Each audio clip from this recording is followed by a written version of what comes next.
Heureux ceux qui pleurent. Avez-vous déjà entendu cette parole de Jésus? Elle est tirée du célèbre texte des Béatitudes. Attendez une minute, vous allez me dire, pleurer et être heureux, ça ne va pas ensemble. Donc Jésus se serait-il trompé quelque part en disant heureux les malheureux? Qu'est-ce qu'il a donc bien voulu dire? Quel genre de pleurs peuvent-ils être source de joie? En examinant de près le contexte de cette béatitude, il ressort que Jésus ne s'adresse pas ici à ceux et celles qui ont perdu un être cher, bien que Jésus compatisse à leur douleur. Jésus s'adresse ici à ceux qui pleurent parce qu'ils ont perdu leur innocence, leur droiture, leur respect de soi-même et des autres. Jésus parle ici des larmes de la repentance. Mercredi dernier, nous avons vu cette autre béatitude, heureux les pauvres. Nous avons vu que Jésus parlait de ceux qui se reconnaissaient spirituellement pauvres. Mais voyez-vous, c'est une chose de se reconnaître spirituellement pauvre devant Dieu, mais c'en est une autre que de pleurer sur cette pauvreté. La confession doit s'accompagner de la contrition. Pour Jésus, la vie chrétienne n'est pas que faite de rire, elle est aussi faite de saints pleurs.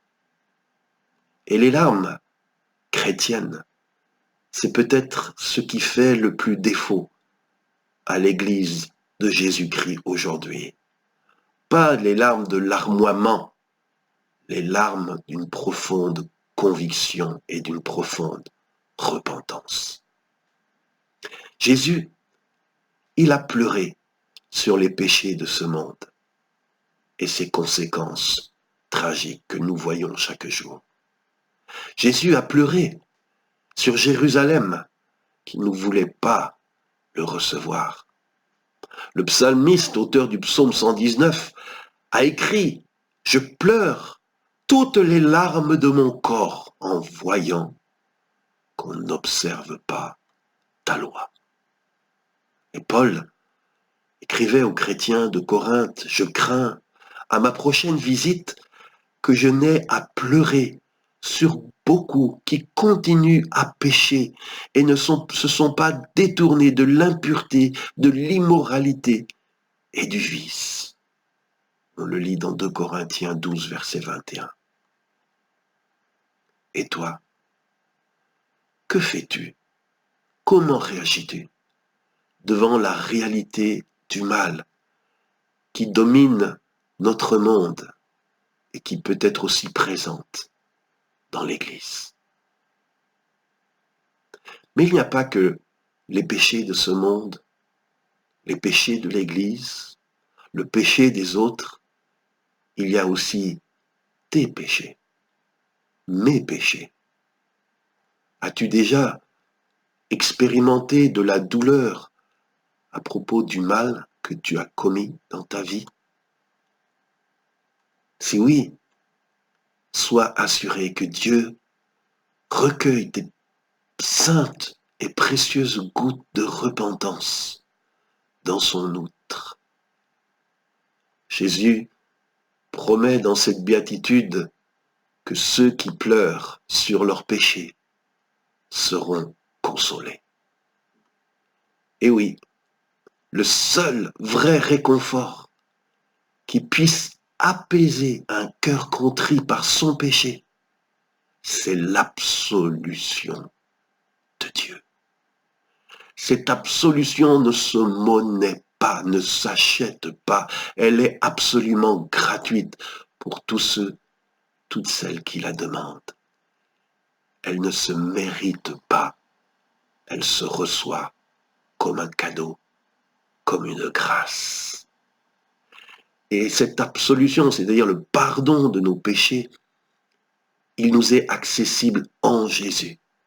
Car le prophète Ésaïe avait annoncé que l'Esprit du Seigneur est sur lui, que Dieu l'a consacré pour apporter une bonne nouvelle aux pauvres en esprit de ce monde, que Dieu l'a envoyé pour redonner de l'espoir à ceux qui sont en deuil et qui pleurent. Si tu es en deuil à cause de tes péchés, viens à lui, viens à Jésus. Il est celui que Dieu a choisi, le seul nom par lequel tu puisses être sauvé. Dieu a oint Jésus pour te redonner espoir à toi qui pleures. Comment? En pardonnant tes fautes, en consolant ton cœur brisé, mais aussi en t'accordant la force du Saint-Esprit pour mener une vie qui honore vraiment Dieu. Merci au Seigneur pour cette magnifique parole. Heureux ceux qui pleurent, car ils seront consolés. Je vous donne rendez-vous mercredi prochain pour la suite de cette série de méditation sur les béatitudes. Pensez à vous connecter. Et si cette page vous bénit, si elle vous encourage, sachez que vous pouvez vous y abonner. Et peut-être la plus belle chose que tu puisses faire aujourd'hui pour Dieu et pour ton prochain, c'est de partager cette vidéo à tes amis. Je vous dis à mercredi prochain. Que Dieu vous bénisse.